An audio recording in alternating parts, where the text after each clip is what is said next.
In 1950, the average American worker could buy a median-priced home with just 3 years of their pre-tax salary. In 2026, you'll need 17 years of every single dollar you earn, and that's if you never spend a cent on rent, food, healthcare, or utilities. We are living through the worst, most irreversible housing affordability collapse in U.S. history, a crisis that has made homeownership formally impossible for 80% of working Americans. This crisis is defined by a formal economic metric, the housing affordability threshold, the point at which a home costs more than 30% of a household's gross income, the federal benchmark for affordable housing. And today, we're answering 3 critical questions. How did the American dream of homeownership go from a universal working-class milestone to a luxury reserved for the top 20% of earners? What 3 irreversible economic forces have locked ordinary people out of the market forever? And what does a nation where most people can never own a home mean for the future of the American economy? So how did we get here? To understand why 2026 is the year homeownership died, we have to first shatter a myth. Homeownership was never supposed to be a speculative asset for the wealthy.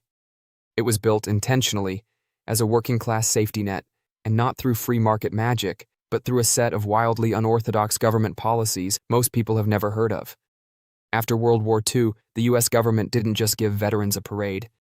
They passed the GI Bill, which let millions of returning soldiers buy a home with 0 down payment and a 30-year fixed interest rate below 4%.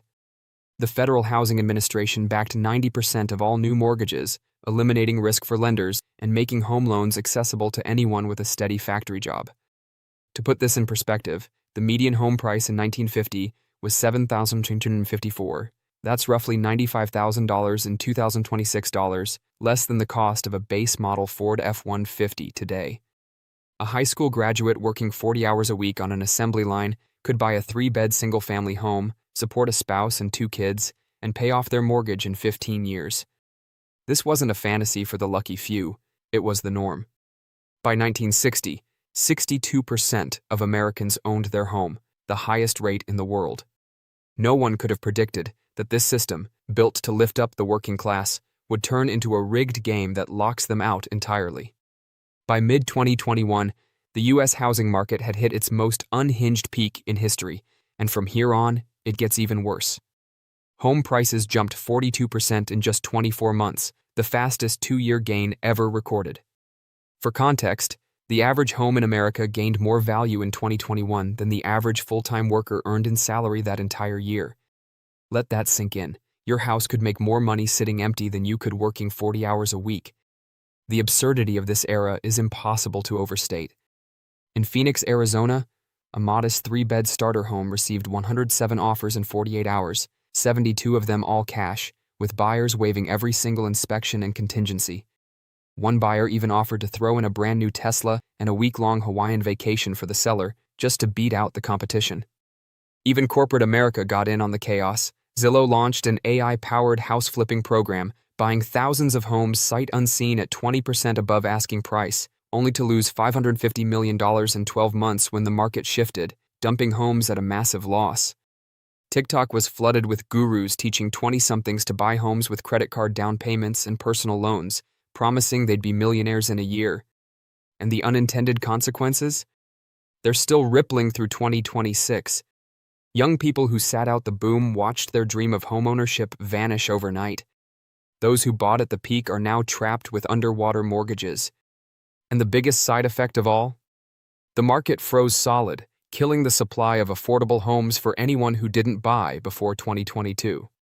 Let's dive a little bit deeper into the economic mechanisms that have made homeownership formally impossible in 2026.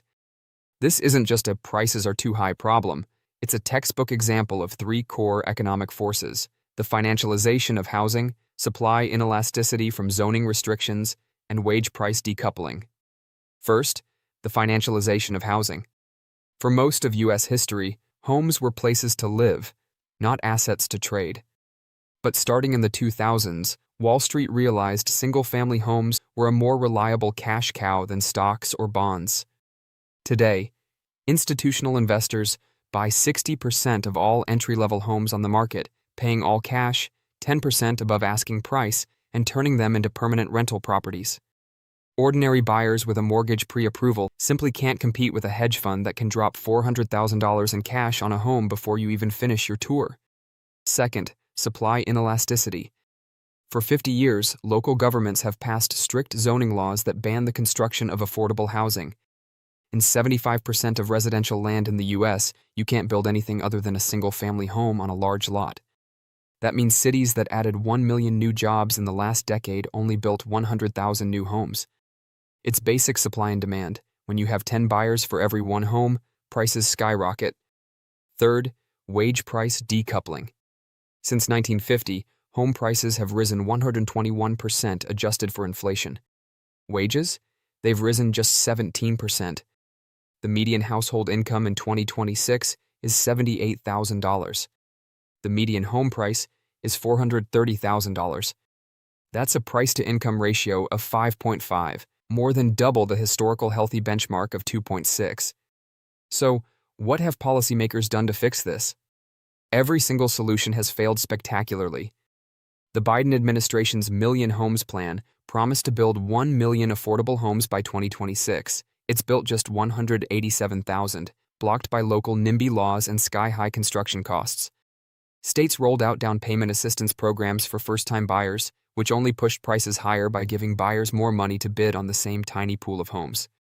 Even banks' big fix, 40-year mortgages and interest-only loans, only makes the problem worse. It lowers monthly payments temporarily, but leaves buyers paying hundreds of thousands of dollars extra in interest and traps them in loans they'll never pay off. Today, in 2026, the trap has closed for good. Homeownership is no longer a goal for most Americans. It's a pipe dream. The numbers are staggering. 80% of working Americans cannot afford a median-priced home in their state, even with a 20% down payment and a perfect credit score. The average age of a first-time homebuyer has hit 39 years old, up from 25 in 1980. For a minimum wage worker, there is not a single county in the entire United States where they can afford a one-bedroom apartment, let alone a home. Interestingly enough, the people hurt the worst are the ones who did everything right. A 28-year-old teacher with a master's degree, no student debt, a steady job, and $40,000 saved for a down payment still can't qualify for a mortgage on a starter home in 90% of U.S. cities. Even dual-income households, both working full-time professional jobs, are being priced out of the market entirely. The ripple effects are breaking the entire economy. Young people are delaying marriage and having kids because they can't afford a stable home. Labor mobility has collapsed. People can't move for higher-paying jobs because they can't find affordable housing in new cities. Wealth inequality is skyrocketing. Homeowners have a median net worth 40 times higher than renters, creating a permanent split between the haves who bought before 2022 and the have-nots who will never be able to buy in. For millions of Americans, the American dream is dead. At the end of the day, the death of homeownership in 2026 isn't an accident. It's the inevitable result of 50 years of policy choices that turned homes from a place to live into a speculative asset for Wall Street and the wealthy. The American dream was always built on the promise that if you worked hard, played by the rules, you could own a home, build wealth, and give your kids a better life. Today, that promise is broken for 8 out of 10 Americans. There is no quick fix. No down payment program, no 40-year mortgage, no government grant will undo the decades of underbuilding, the financialization of the market, and the massive gap between home prices and wages. Until we fix the core forces driving this crisis, homeownership will remain a luxury reserved for the wealthy, forever out of reach for most working Americans. If you want to learn more about the mortgage lock-in effect that's frozen the U.S. housing market and made this crisis even worse, check out our previous video on why millions of Americans are trapped in homes they can't sell, linked in the description and on screen right now. If you enjoyed this deep dive into the hidden economic forces shaping your ability to buy a home, be sure to subscribe and hit the bell icon so you never miss our next breakdown. Thanks for watching, and we'll see you in the next one.